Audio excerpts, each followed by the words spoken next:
Fallout is a commentary on modern America, often seen as satirical and a caricature of what the nation represents. Perhaps the most notable case of this is the existence of the carbonated beverage still available throughout the capital wasteland, despite the bombs falling and laying waste to Western civilization. The byproduct of the drink becoming the currency of the apocalyptic world, those little caps a symbol of the people's need for familiarity. I'm really just saying words at this point. What I'm really trying to say is, can you beat Fallout 3 with Nuka grenades?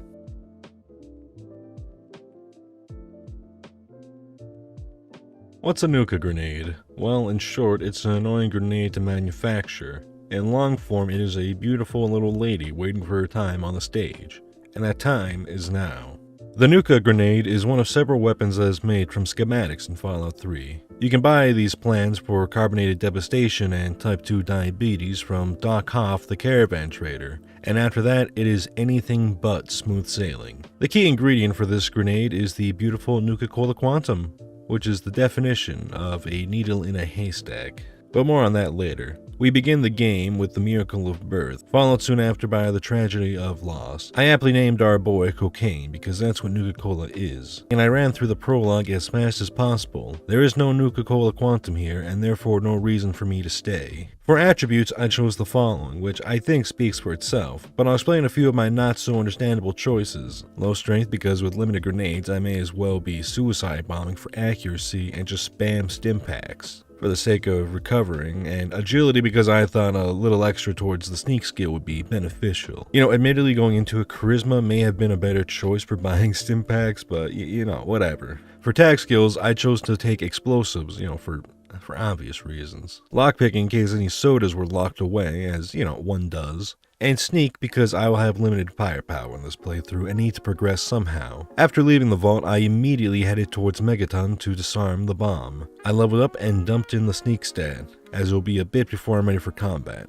Now, the hunt for that precious Nuka-Cola Quantum. I spoke to Lucy West to get the map marker for Airview. There's a bottle by a nearby dock, but before that, Springvale School is most players' first experience with the Quantum. Sitting pretty atop the cage, we can give a little jump and just snatch it without the raiders taking notice. Outside of Airview, I found the bottle I had mentioned, and it was guarded by a mirelurk or two. I screamed and pranced, but I'd have to face my fears sooner than later. I hopped over to the post that held the bottle, but it fell into the drink. Putting our new friend, I jumped into the water and hopped out. I'm not gonna lie, this experience put the fear of God in me. Video game water has freaked me out ever since Jak and Daxter on the PS2. I made my way to Paradise Falls since there's several bottles inside. By stroke of luck, Doc Hoff was actually here, and I was able to sell just about everything I owned to afford the schematics.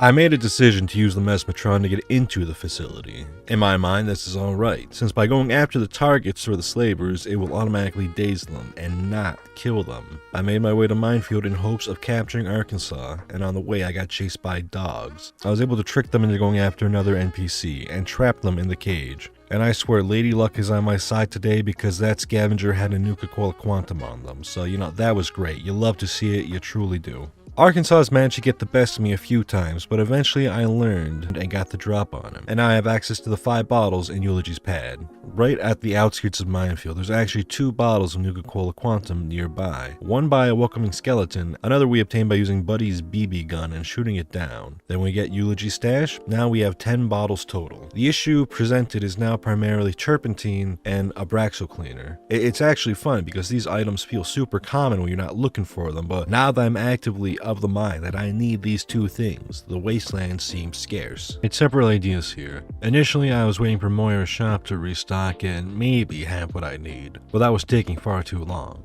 I experimented a bit with item duplication, but didn't realize the item needs to actually be in the container originally for the exploit to work. A little side note, I will be using this exploit to make caps for stim packs because otherwise this challenge would take longer than what I have time to record.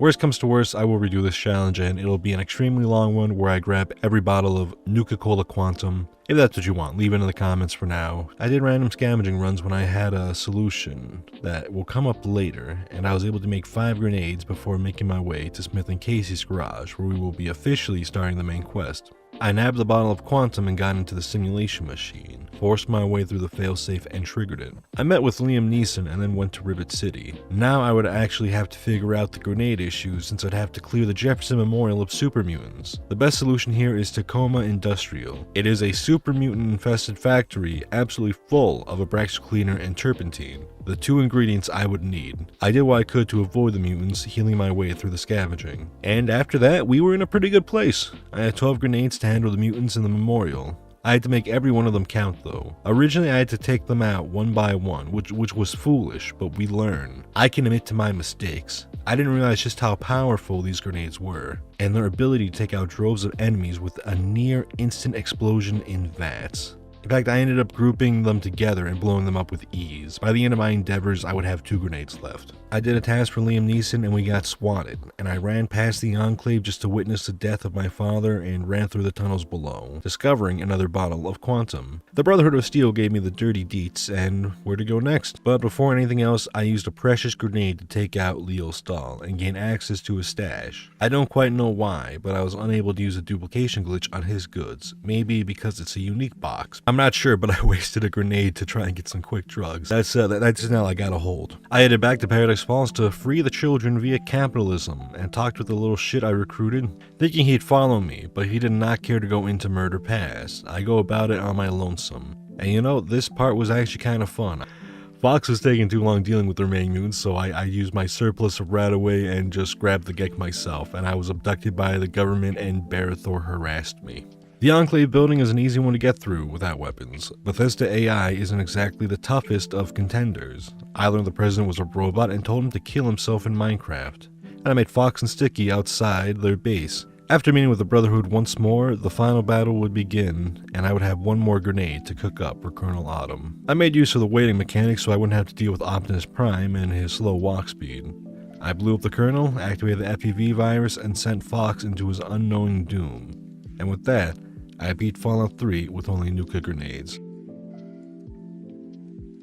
Thank you so much for watching. I'm sorry for the awkward timing in this video. This is a re-recording of one where I redid the audio because the audio quality for some reason just wasn't good in the original and it was bugging me. So hopefully it's a bit better this time. Again, thank you for watching. Thank you for rewatching. Leave a comment below for any challenges you want to see in the future. And I hope you have a happy new year.